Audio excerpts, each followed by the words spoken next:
नमस्कार दोस्तों, सबसे पहले हम आपको कंग्रेचुलेट करना चाहेंगे कि आप संस्कृत सीखने के लिए इंटरेस्टेड हैं। आप शायद यकीन ना करें, पर सिर्फ सीखने के लिए इंटरेस्टेड होना ही आपको 80% लोगों से आगे ले जाता है। दोस्तों, इस वीडियो में हम स्वर संधि पर आधारित टॉप 10 ऑब्जेक्टिव प्रश्न को समझेंगे। तो फिर देर ना करते हुए चलिए वीडियो शुरू करते हैं।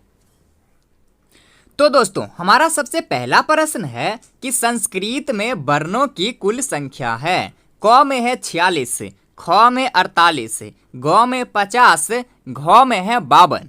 अब आप याद करो उस दिन को जिस दिन हमने वर्ण प्रकरण में पढ़ाया था कि संस्कृत में वर्णों की कुल संख्या 46 होती है, जबकि हिंदी में वर्णों की कुल संख्या 48 होती है। संस्कृत के 46 वर्णों में से 33 व्यंजन वर्ण तथा 13 स्वर वर्ण होते हैं, जबकि हिंदी के 48 वर्णों में से 37 व्यंजन वर्ण तथा 11 स्वर वर्ण होते हैं। यहाँ कह रहा है संस्कृत में वर्णों की संख्या यानी कि 46, तो इसका सही आंसर हो जाएगा क 46। आइए अब हमारा दूसरा प्रश्न है। दूसरा कहता है कि दीर्घ संधि का सही उदाहरण है। क में है तथैव, ख में है इत्यादि, ग में है परमेश्वर, घ में है विद्यालय। तो दोस्तों, यहाँ कह रहा है दीर्घ संधि का सही उदाहरण। जब इस प्रकार का प्रश्न आए तो सबसे पहले हम दीर्घ संधि को देखेंगे कि आखिरकार ये दीर्घ संधि कहता क्या है। तो दोस्तों, दीर्घ संधि सीधे सीधी कहती है कि दो समान वर्णों के मेल से उत्पन्न विकार को दीर्घ संधि कहते हैं।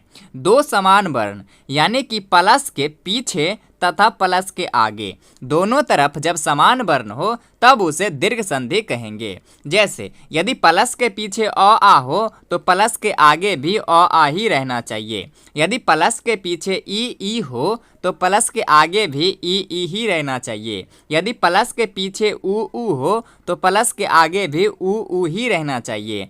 तब उससे उत्पन्न विकार को हम दीर्घ संधि कहेंगे।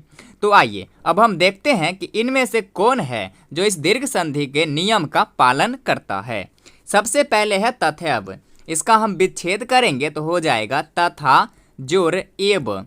यहाँ हम देख रहे हैं कि प्लस के पहले आ है, तथा में आ है, तथा प्लस के बाद ए है, यानी कि दोनों तरफ समान वर्ण नहीं है, अतः यह तथैव दीर्घ संधि का उदाहरण नहीं है। दूसरा है इत्यादि। इसका हम विच्छेद करेंगे तो हो जाएगा इति जोर आदि आदि। यहाँ हम देख रहे हैं कि प्लस के पीछे ई है तथा प्लस के आगे आ है, यानी कि दोनों तरफ समान वर्ण नहीं है, अतः इत्यादि भी दीर्घ संधि का उदाहरण नहीं है। अब तीसरा है परमेश्वर।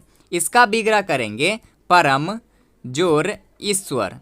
यहाँ हम देख रहे हैं कि प्लस के पीछे अ है तथा प्लस के आगे ई है, यहाँ भी दोनों तरफ समान वर्ण नहीं है, अतः यह परमेश्वर भी दीर्घ संधि का उदाहरण नहीं है। अब है विद्यालय। इसका हम विग्रह करेंगे विद्या जोर आलय।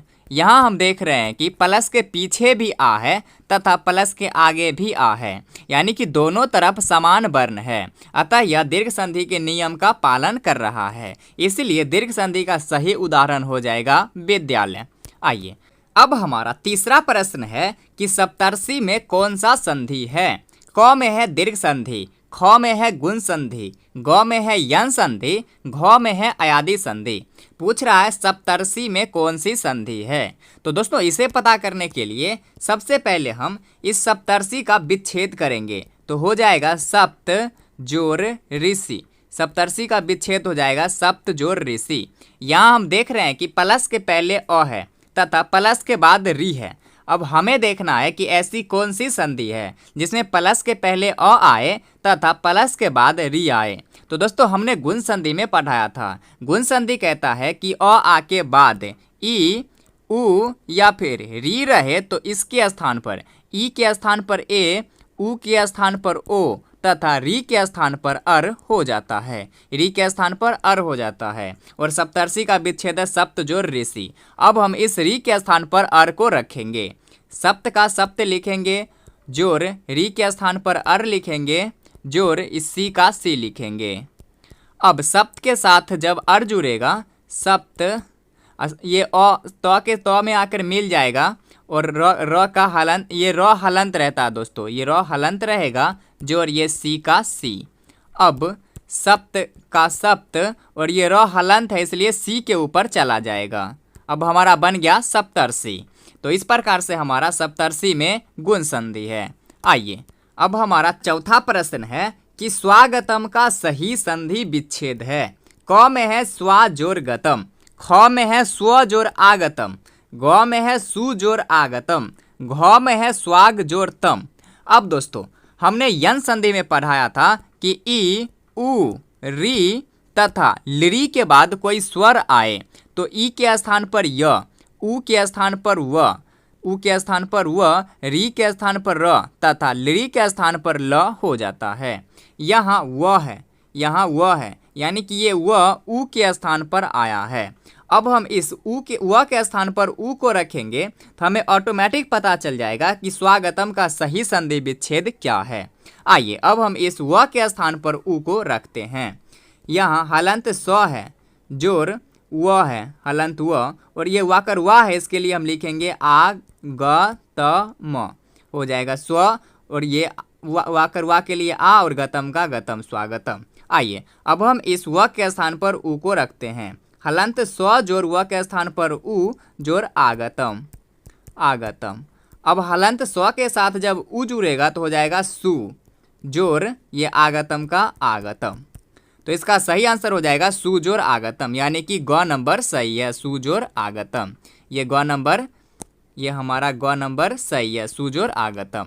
आइए अब दोस्तों हमारा पांचवा सवाल कहता है कि गायक में कौन सा संधि है।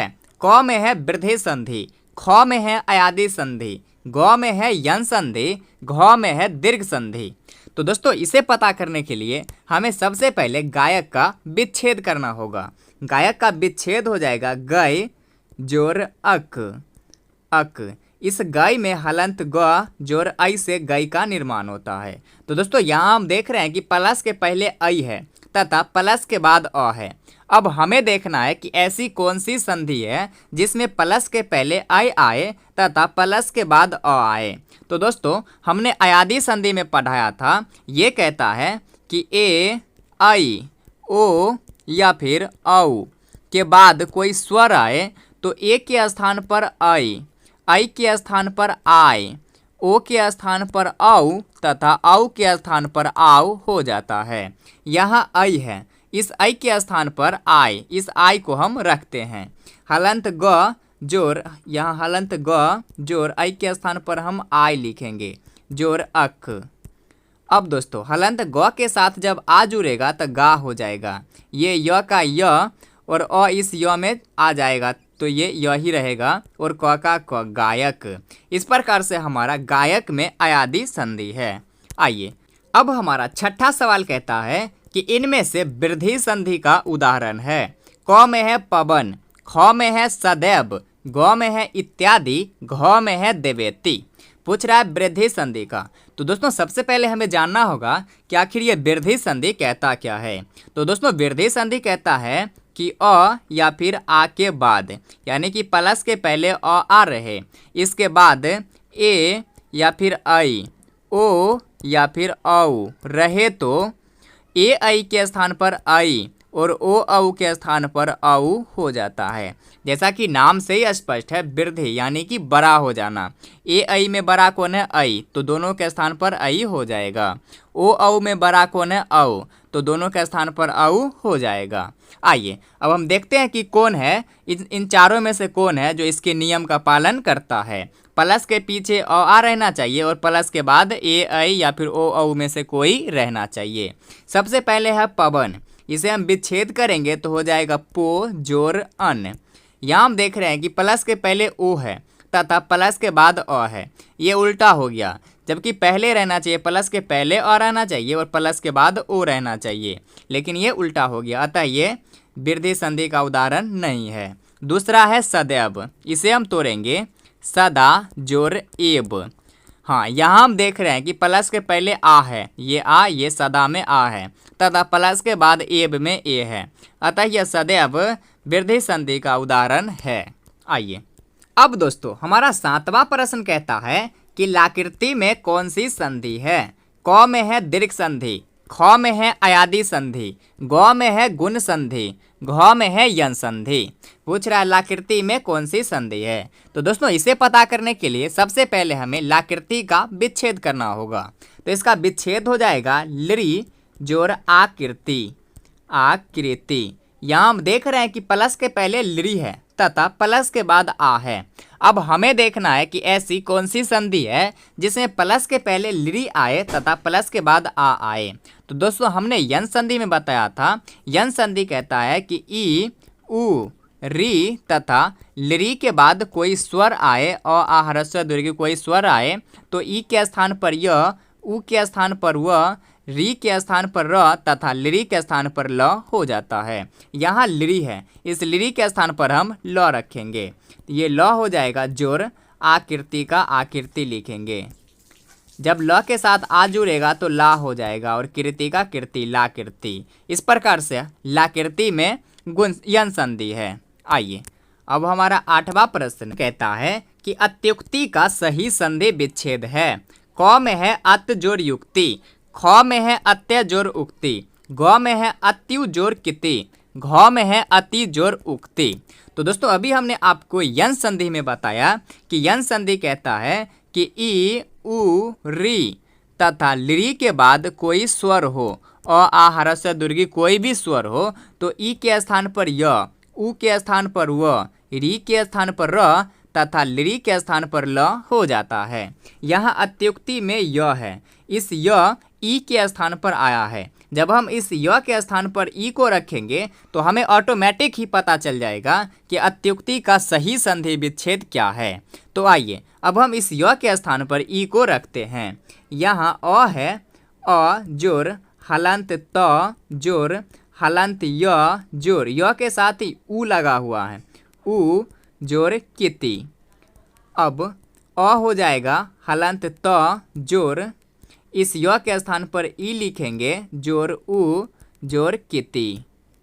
अब अ के साथ ये हलंत त है, इसके साथ ई लगा हुआ है। जब हलंत त के साथ ई जुड़ेगा तो हर्षिकार ती हो जाएगा जोर ये उ और ये किति का किति, यानी कि अति जोर उक्ति। हमारा सही संधि विच्छेद निकल कर आ गया अति जोर उक्ति। हम ये घ नंबर में हम देख रहे हैं कि अति जोर उक्ति लिखा हुआ है, तो अत्युक्ति का सही संधि विच्छेद हो जाएगा घ नंबर अति जोर उक्ति। इस प्रकार से हम सही चेक कर सकते हैं। आइए अब हमारा नौवां प्रश्न है। अब दोस्तों हमारा नौवां प्रश्न कहता है कि भावुक में कौन सी संधि है। क में है वृद्धि संधि, ख में है अयादि संधि, ग में है यन संधि, घ में है गुण संधि। तो दोस्तों इसे पता करने के लिए सबसे पहले हमें भावुक का विच्छेद करना होगा। तो भावुक का विच्छेद हो जाएगा भौ जोर उक। अब दोस्तों इस भौ में हलंत भ जोर औ रहता है। अब यहाँ हम देख रहे हैं कि प्लस के पहले औ है तथा प्लस के बाद उ है। अब हमें देखना होगा कि ऐसी कौन सी संधि है जिसमें प्लस के पहले औ रहे तथा प्लस के बाद उ रहे। तो दोस्तों हमने अयादि संधि में पढ़ाया है। अयादि संधि कहता है कि ए आई ओ तथा औ के बाद कोई स्वर रहे और आ ह्रस्व दीर्घ कोई भी स्वर रहे तो ए के स्थान पर आए, आई के स्थान पर आए, ओ के स्थान पर औ तथा औ के स्थान पर आव हो जाता है। यहाँ औ है, इस औ के स्थान पर हम आव को रखते हैं। हलंत भ जोर औ के स्थान पर हम आव लिखेंगे और उक का उक लिखेंगे। दोस्तों हलंत भ के साथ जब आ जुड़ेगा तो भा हो जाएगा और व का व, और ये व के साथ जब उ जुड़ेगा तो वु हो जाएगा और क भावुक। इस प्रकार से हमारा भावुक शब्द मिल गया। तो दोस्तों हमारा सही आंसर हो जाएगा ख नंबर अयादि संधि। दोस्तों हमने पूरे संधि विच्छेद को 3 पार्ट में बांट करके बहुत ही आसानी से सूत्रों के माध्यम से समझाया है। यदि आपने अभी तक नहीं देखे हैं तो लिंक डिस्क्रिप्शन में है, प्लीज़ आप उसे एक बार जरूर देख लीजिए। साथ ही हम आपसे ये वादा भी करते हैं कि यदि आप हमारा संधि विच्छेद का ये पूरा वीडियो देख लेते हैं तो संधि विच्छेद से रिलेटेड शायद ही कोई ऐसा सवाल होगा जिसका जवाब आपके पास ना हो, तो प्लीज़ एक बार जरूर देखिए। आइए अब हमारा 10वां प्रश्न है। अब दोस्तों हमारा 10वां प्रश्न कहता है कि पितरा देश में कौन सी संधि है। क में है अयादि संधि, ख में है वृद्धि संधि, गौ में है यन संधि, घौ में है गुण संधि। दोस्तों इसे भी पता करने के लिए सबसे पहले हमें पित्रादेश का विच्छेद करना होगा। इसका विच्छेद हो जाएगा पितृ जोर आदेश आदेश। दोस्तों यहाँ हम देख रहे हैं कि प्लस के पहले री है तथा प्लस के बाद आ है। अब हमें देखना है कि ऐसी कौन सी संधि है जिसमें प्लस के पहले री आए तथा प्लस के बाद आ रहे। तो दोस्तों हमने यन संधि में पढ़ाया है, यन संधि कहता है कि ई उ री तथा री के बाद कोई स्वर आए तो ई के स्थान पर य, उ के स्थान पर व, री के स्थान पर र तथा री के स्थान पर ल हो जाता है। यहाँ री है, इस री के स्थान पर हम र को रखते हैं, पी हो जाएगा और हलंत त हो जाएगा और री के स्थान पर र जोर आदेश आदेश। अब दोस्तों पी का पी हो जाएगा, हलंत त के साथ जब र जुड़ेगा तो तरह हो जाएगा और तरह के साथ जब आ जुड़ेगा तो तरा हो जाएगा और देश का देश। इस प्रकार से हमारा पित्रादेश बन गया। तो दोस्तों इसका सही आंसर हो जाएगा ग नंबर यन संधि। तो ये था हमारा स्वर संधि पर आधारित टॉप 10 ऑब्जेक्टिव प्रश्न। बाकी ये वीडियो आपको कैसी लगी अपनी राय जरूर कमेंट करें और यदि वीडियो अच्छी लगी हो तो प्लीज़ चैनल को सब्सक्राइब जरूर कर लें। और दोस्तों इसी प्रकार से आप व्यंजन संधि तथा विसर्ग संधि पर आधारित टॉप 10 ऑब्जेक्टिव प्रश्न का वीडियो देखना चाहते हैं तो दोनों वीडियो आपके स्क्रीन पर अवेलेबल है, आप उसे क्लिक करके देख सकते हैं। धन्यवाद।